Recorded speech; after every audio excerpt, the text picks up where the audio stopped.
Alara moved through the silent halls of the research facility, her footsteps barely making a sound against the smooth white floor. The air smelled sterile, as always, carrying the faint hum of energy fields and security drones. Silurians valued order above all else. No noise, no unnecessary movement, no emotions. Yet tonight, Alara's heart pounded in a way she did not understand. She was breaking the rules. The human was kept in Containment Room 7, deep within the underground sector of the facility. No one was allowed near him except the researchers. Humans were unpredictable, dangerous. Their presence was a threat to the harmony of Silurian society. That was what she had always been taught. But Alara was curious. Her fingers trembled slightly as she overrode the door's security lock. A quiet beep confirmed her access, and the heavy door slid open with a soft hiss. She stepped inside, the dim light casting long shadows on the metallic walls. And there he was. The human sat against the far wall, hands bound in energy cuffs, his head tilted back as if in deep thought. His short brown hair was messy, his blue eyes reflecting the soft glow of the containment field around him. His clothes, torn and stained from his capture, were unlike the perfect, seamless robes of the Silurians. He looked wild, uncontrolled. He looked alive. Alara hesitated. She had seen images of humans in the archives, but standing before one was different.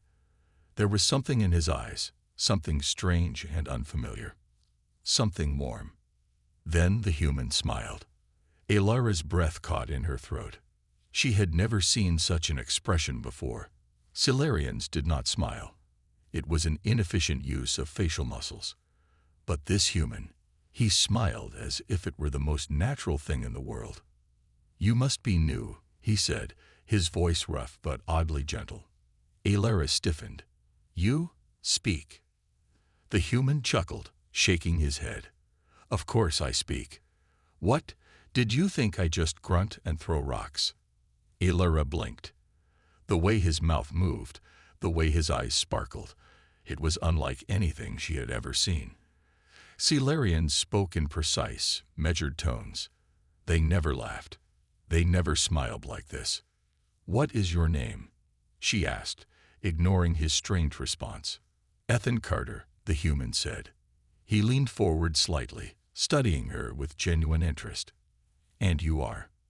"Alara," she said. He nodded. "Nice to meet you, Alara. So what brings you to my lovely little prison cell?" Alara hesitated again. She could not tell him the truth, that she had been drawn here by some unknown force, that she wanted to understand why humans were feared yet so fascinating. "I wanted to see you," she admitted. "To understand." Ethan raised an eyebrow. "Understand what?" She took a step closer, lowering her voice. "Why do you smile? Why do you make those sounds? That? Laughter." For a moment, Ethan just stared at her. Then, to her shock, he threw his head back and laughed again. The sound was deep, rich, and full of something powerful. Alara's skin tingled. No Xilarian made such noises. No Xilarian allowed themselves to feel something so openly. Ethan wiped his eyes, still grinning. "Oh, that's a good one. You guys really don't laugh, huh?" "No," Alara said. "It is inefficient." Ethan sighed dramatically. "Well, that's just sad." Alara tilted her head. "Why?" "Because laughter is one of the best things in the universe," Ethan said, his voice softening. "It's joy, it's surprise, it's freedom. Freedom." The word sent a strange pulse through Alara's mind. Silurians did not speak of freedom. They lived by rules, by structure. Every action had a purpose. Every moment was controlled. Yet here was this human, chained, imprisoned, helpless, and he still spoke of freedom. "How can you feel free?" she asked. "You are a prisoner." Ethan shrugged. "Maybe my body is trapped, but my mind, my heart, those are still mine." Alara shivered. She did not understand what he meant, But something about his words unsettled her, or rather, it unsettled everything she had been taught. She took another step forward. "What does it feel like?" she whispered. "To laugh." Ethan's grin widened. "Why don't you find out?" Alara frowned. "I do not know how." Ethan studied her for a moment, then said, "Okay, try this. Imagine something ridiculous. Like, I don't know, your High Chancellor wearing a big pink hat with little dancing birds on it." Alara blinked. That was absurd. No Xilarian would ever wear such a thing. The image formed in her mind, and a strange sensation bubbled in her chest. Something warm, something light. She gasped. What is this?" Ethan chuckled. "That, my friend, is called amusement. You're getting close." Alara pressed a hand to her chest. The feeling was dangerous, unpredictable, and yet she wanted more. A voice crackled through the intercom, making her jump. "Alara, report to Sector 3 immediately." She spun toward the door. She had stayed too long. Ethan watched her, his smile soft. "Guess that's your cue." Alara hesitated, then whispered, "I will return." Ethan winked. "I'll be waiting." As Alara stepped back into the cold, silent corridors of the facility, one thought echoed in her mind. The human's words, his laughter, his freedom. She needed to understand more. And for the first time in her life, Alara felt something new. Desire. Alara sat in her private chamber, staring at the cold metal wall in front of her. The room was quiet, just like every other place on Xilara. No distractions, no unnecessary movement, only order. But inside her mind, there was chaos. She could still hear his laughter. It had been 3 cycles since she visited the human, but the sound remained inside her. It was strange, warm, and alive. She tried to push it away, to focus on her tasks, but it always returned. What was it about this human that disturbed her so much? A soft chime broke the silence.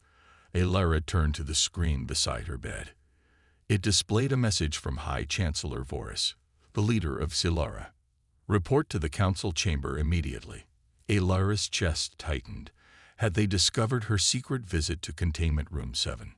She rose, smoothing her robe before stepping out into the pristine corridors of the facility. Every Xilarian she passed walked with perfect posture, their faces expressionless. No one spoke unless necessary. Unlike the human. Unlike Ethan Carter. The thought sent a strange pulse through her mind, but she pushed it away as the council chamber doors slid open. Inside, the 5 elders stood in a semicircle, their violet robes flowing as they turned to face her. High Chancellor Voris, a tall Xilarian with silver eyes, spoke first. "Alara," he said, his voice calm but powerful, "you have been assigned to oversee the study of the human." Alara's heart stopped. "You wish for me to study him?" she asked, careful to keep her voice neutral. "Yes," Voris said. "The human is peculiar. He does not react as expected. He should be fearful, yet he remains defiant. He should be silent, yet he speaks. He should be hopeless, yet he hesitated, as if the word itself was difficult to say. Laughs. Alara's fingers curled at her sides. The elders were concerned. Ethan was changing things just by existing. And now, they wanted her to understand why. "We need answers," Voris continued. "Your task is to observe him. Study his behavior. If there is any threat, report it immediately." Alara bowed slightly. "I will do as you command." Voris nodded. "Good. You may begin immediately." Alara turned to leave, keeping her face as calm as possible. But inside, her pulse raced. She was going back. Containment Room 7. The moment the door slid open, Ethan looked up, a grin already forming on his face. Well, he said. "I was starting to think you forgot about me." Alara stepped inside, forcing herself to remain composed. "I have been given permission to study you." Ethan raised an eyebrow. "Study me, like a science experiment." She nodded. Ethan smirked. All right, where do we start? Elara hesitated. She had so many questions, but one burned the brightest in her mind. The laughter, she said. I need to understand it. Ethan's eyes sparkled with amusement. You're obsessed with that, aren't you? Elara stiffened. I do not become obsessed. He chuckled. See, that's exactly why you don't get it. She frowned. Explain. Ethan leaned forward, resting his arms on his knees. Laughter isn't something you study. It's something you feel. You guys suppress emotions, right? That's why it's so weird for you. Elara hesitated. Emotions lead to chaos. Chaos leads to destruction. Ethan shook his head. That's what they told you. But have you ever actually felt an emotion? Elara thought about it. Solarians were trained from birth to control their minds, to push away emotions, to function with pure logic. But lately, something inside her had shifted. I do not know, she admitted. Ethan smiled. Then let's change that. Elara watched as he lifted his hands, still bound in energy cuffs, and pretended to struggle against them. He grunted dramatically, making exaggerated faces. I am Ethan, the mighty human. No prison can hold me. I will break free and... Oh no. I dropped my imaginary key. He gasped and pretended to search the floor. Then, with a ridiculous look of fake horror, he sighed. Welp, guess I live here now. Elara blinked. It was so stupid. It was pointless. And yet, something inside her shifted again. Her lips parted slightly. A soft breath escaped. It wasn't quite laughter. Not yet. But it was something new. Ethan grinned. There it is. Elara quickly straightened. That was insignificant. Ethan smirked. Sure it was. Elara turned away, but her heart raced. This human was dangerous, not because he was violent, but because he made her question everything. She had come here to study him, but now she feared something far worse. She was beginning to understand him, and she wanted more. Elara stood outside Containment Room 7, her hands clasped tightly behind her back.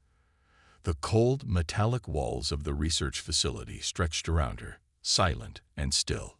She had been here many times before, but today something felt different. She was not just here to observe. She was here because she wanted to be. The door slid open with a quiet hiss. Inside, Ethan sat on the floor, his back resting against the wall. His brown hair was messy, his clothes still torn from the day he was captured. Yet despite everything, he looked relaxed. The moment he saw her, his lips curved into a familiar grin. Well, look who's back, he said. Miss, I do not get obsessed. Elara frowned. I am not obsessed. Ethan chuckled. Sure, sure. She took a step closer, ignoring the strange warmth in her chest. I have been given instructions to study you further. Ethan smirked. So, what's today's lesson? More about laughter. Elara hesitated. She had spent the last cycle thinking about their last conversation, about the strange feeling that had bubbled inside her. It was still there, faint but undeniable. No, she said. Today I want to understand emotion. Ethan raised an eyebrow. Big topic. You sure you're ready for that? Elara nodded. I must understand why humans behave the way they do. Why you react so differently from my people. Ethan sighed, tilting his head back against the wall. All right, let's start simple. He looked at her, his blue eyes filled with something gentle. Tell me, Elara, have you ever felt happy? Elara opened her mouth to say no. But then, she thought of the moment when Ethan had acted foolishly, pretending to drop his imaginary key. She thought of the strange, light feeling that had filled her chest. It was not laughter, but it had been close. I do not know, she admitted. Ethan smiled. Okay, what about anger? Have you ever been angry? Elara's hands tightened at her sides. Anger leads to violence. It is a weakness. Ethan shrugged. Not always. Anger can also mean you care about something. You fight for what matters. Alara frowned. That is illogical. Ethan chuckled. Welcome to being human. She studied him, frustration flickering inside her. How can you feel so many things and still function? My people say emotions make you weak. Ethan's expression softened. Maybe that's what they want you to believe. Alara hesitated. Her whole life, she had been taught that control was everything, that emotions led to chaos. But standing here, looking at Ethan, she could not deny the truth. Humans were not weak. They were strong in a different way. She took a deep breath. How do I feel an emotion? Ethan grinned. Well, you can start by letting yourself experience something. You Silurians suppress everything. Try not doing that. Alara blinked. That was dangerous thinking. And yet, she wanted to try. Ethan watched her carefully, then smiled. All right, let's make it simple. Close your eyes. Alara hesitated, then obeyed. Now, Ethan said, his voice softer, think of something that makes you feel warm. Alara frowned. That is, no logic. Ethan interrupted.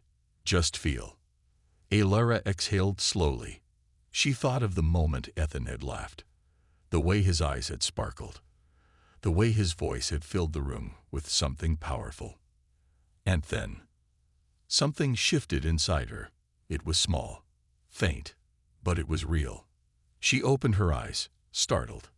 I felt something. Ethan grinned. See, you're getting it. Alara's chest tightened. She had spent her life pushing emotions away. But now she was letting them in. And it was not terrible. The door's intercom suddenly crackled to life. Alara, report to the council chamber. Her body tensed. The elders. She turned toward Ethan. He was still smiling, but there was something serious in his eyes. You okay? He asked. Alara nodded, but she did not feel okay. Something was changing, and she did not know if she could stop it.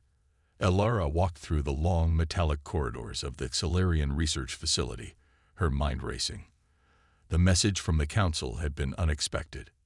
She had only begun to understand the human, only begun to feel the strange emotions he spoke of. And now, the elders had called her. Had they noticed? Had they seen the change in her? The doors to the council chamber slid open, revealing the same 5 elders in their flowing violet robes. They stood still, their faces emotionless, their silver eyes staring at her. High Chancellor Voris stepped forward. Alara, he said, his voice steady, you have spent several cycles studying the human. Yes, she replied, keeping her voice calm. Voris narrowed his eyes. And what have you learned? Alara hesitated.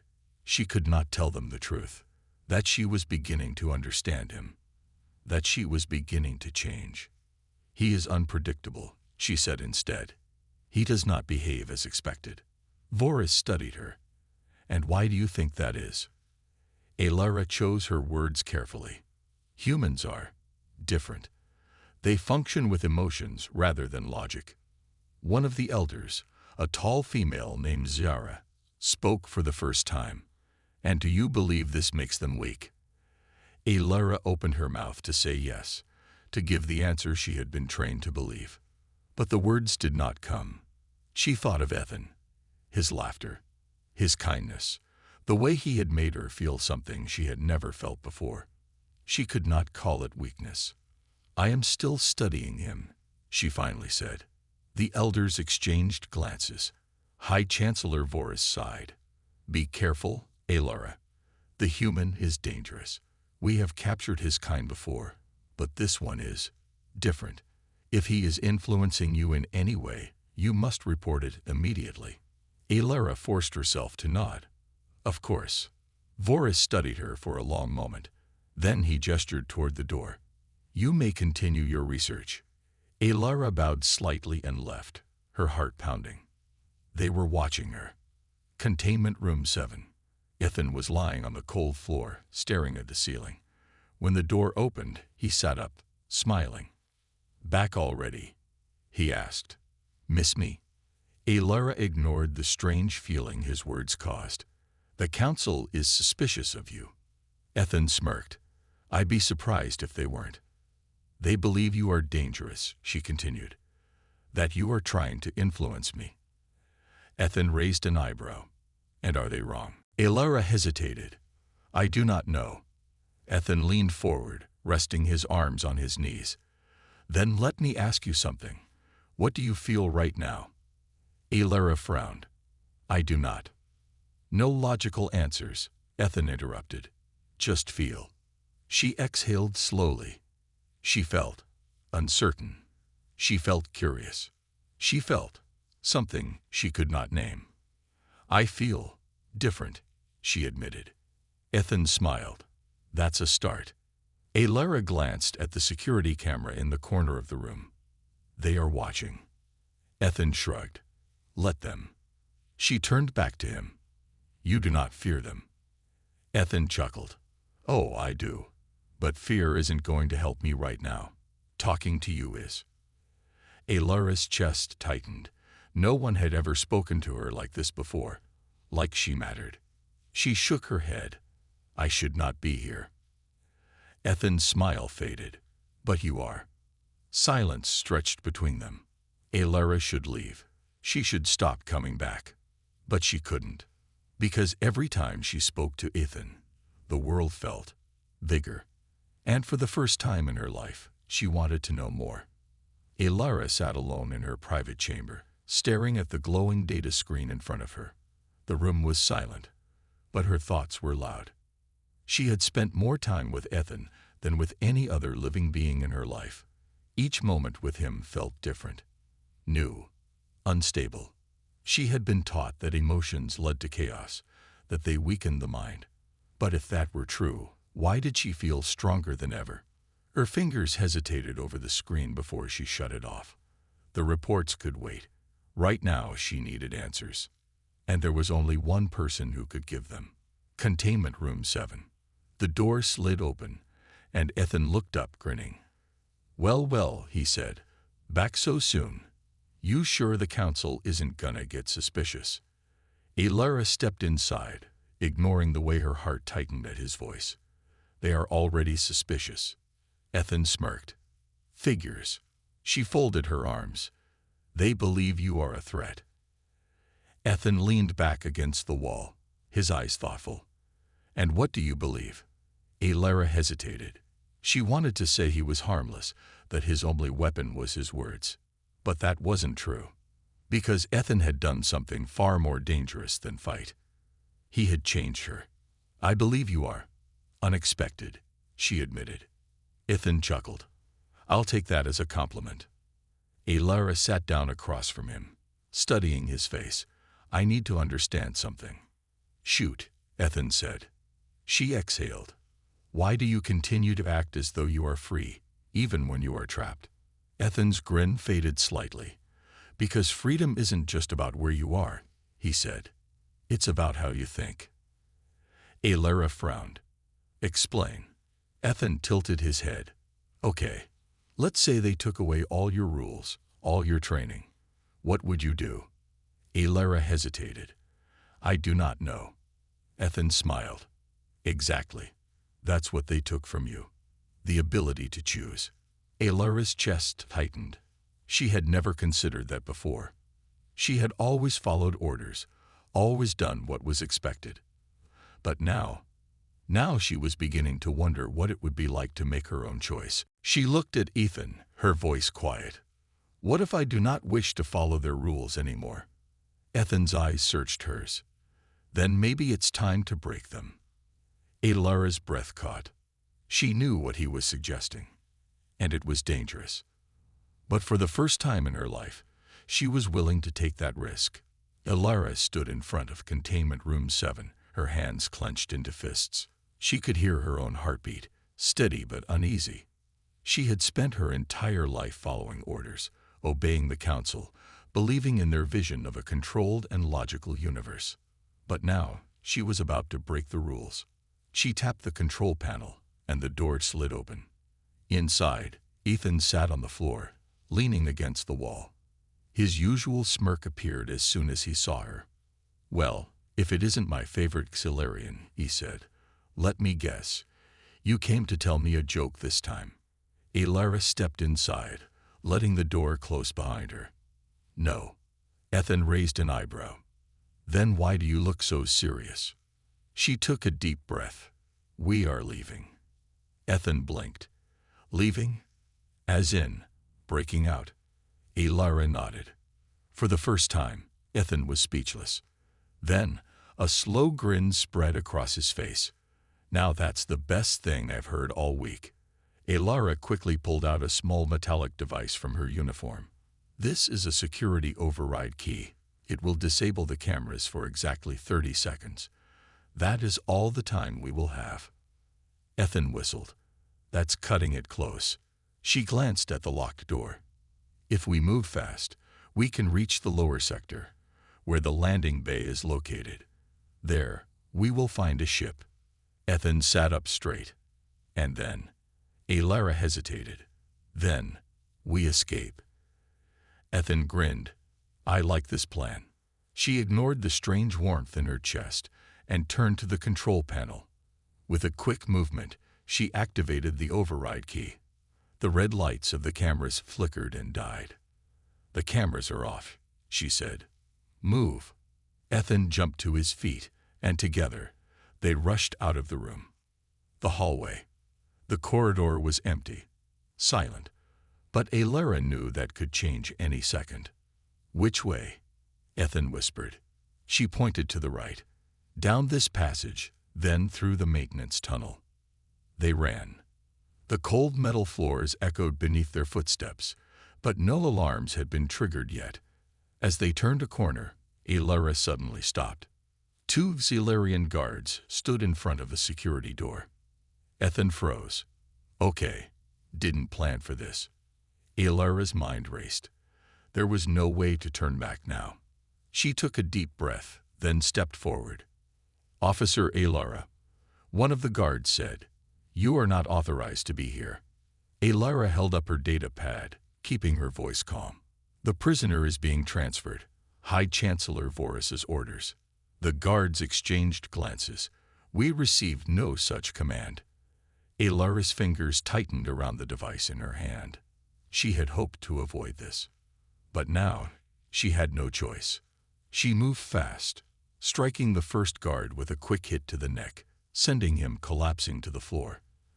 The second guard barely had time to react before Ethan grabbed a nearby metal rod and swung it hard against the guard's head. The second guard fell with a grunt. Ethan panted, looking at the fallen bodies.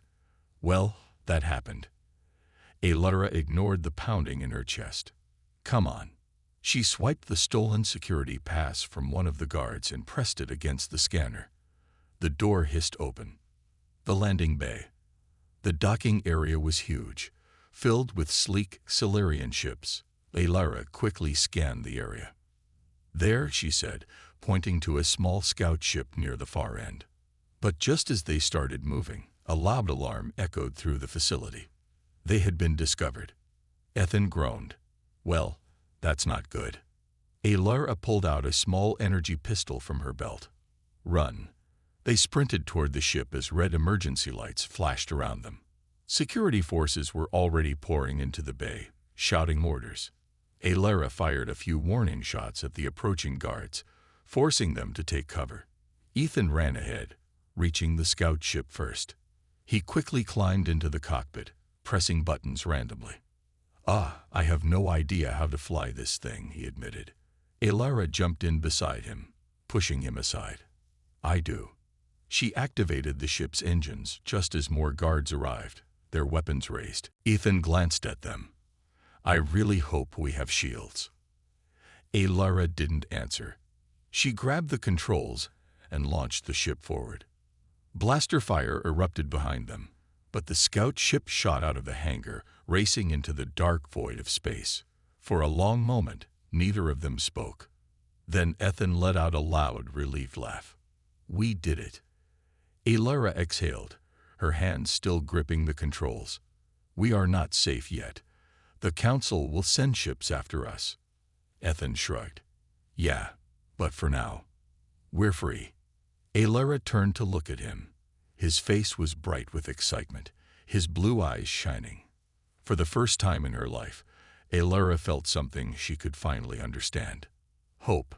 The small scout ship sped through the darkness of space, leaving the Xilarian facility behind. Alara's hands remained steady on the controls, but her mind raced. There was no going back now. She had just betrayed the Xilarian Council. She had broken every rule she had been taught to obey. And yet she felt no regret. Beside her, Ethan stretched his arms and grinned. That was intense. Alara gave him a sharp look. We are not safe yet. The Council will send ships to track us. Ethan leaned back in his seat. Yeah, but we have a head start. He glanced at the control panel. So, where to? Alara hesitated.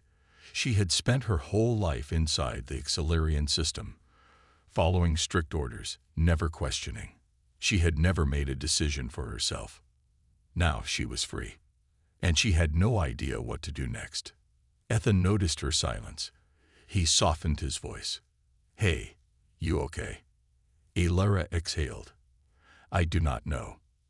Ethan chuckled. Welcome to being human. She glanced at him. I am not human. Ethan smirked.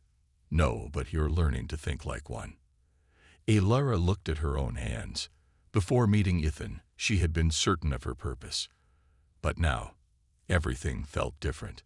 The ship's warning alarm suddenly beeped. A red light flashed on the dashboard. Alara's heart dropped. Xilarian warships. They found us, she said, scanning the screen. 2 pursuit ships, closing in fast. Ethan sighed. Took them long enough. Alara's fingers flew over the controls. We cannot outrun them in open space. They will catch us. Ethan pointed at the star map. What about that? Alara followed his gaze. He was pointing to a nearby asteroid field. She frowned. That is dangerous. Ethan grinned. So is getting captured. I say we take our chances. Alara hesitated for only a second before making a choice, her own choice. She gripped the controls and steered the ship toward the asteroid field. The chase. The scout ship dived into the thick cluster of floating rocks. Huge asteroids spun around them, colliding with each other in a chaotic dance. Behind them, the Xilarian warships followed, their weapons charging. Alara swerved sharply to avoid a massive asteroid. The ship shuddered under the pressure. Ethan gritted his teeth. I really hope you're a good pilot. Alara kept her focus. You should hope more. A sudden blast shook the ship as the warships opened fire. Energy beams streaked past, hitting nearby asteroids. Explosions sent debris flying everywhere. Ethan cursed. They're not holding back. Alara's eyes narrowed. Then neither will I. She spun the ship between 2 colliding asteroids, slipping through the narrow gap just in time. One of the warships tried to follow but miscalculated. Its wing clipped a rock, sending it spinning out of control. Ethan cheered. 1 down. Alara ignored him, focusing on the second warship. It was still on their tail, moving fast. She needed a way to lose it. Her eyes scanned the asteroid field. Then she saw it, a giant rotating asteroid, pulling smaller rocks into its gravitational field. A trap. Alara made a sharp turn toward the spinning mass. The Xilarian warship followed. Ethan's eyes widened. What are you doing? Trust me, Alara said. The ship dived toward the massive asteroid. The warship came closer, preparing to fire. At the last second, Alara veered sharply to the left.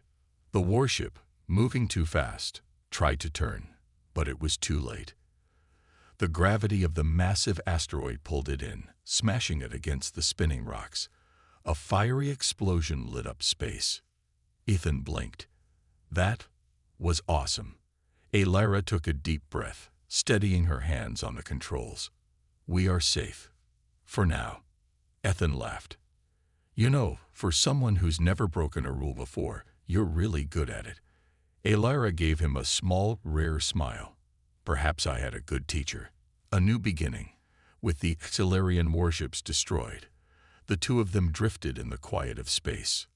Ethan turned to her. So, what now? Alara looked out at the endless stars. For the first time, she had no orders to follow, no mission to complete. She was free. She glanced at Ethan. We find a new path. Ethan grinned. Now that's the best plan I've heard all day. Alara punched in new coordinates, sending the ship toward the unknown. As the stars stretched before them, she felt something she never had before. Not duty, not logic, hope.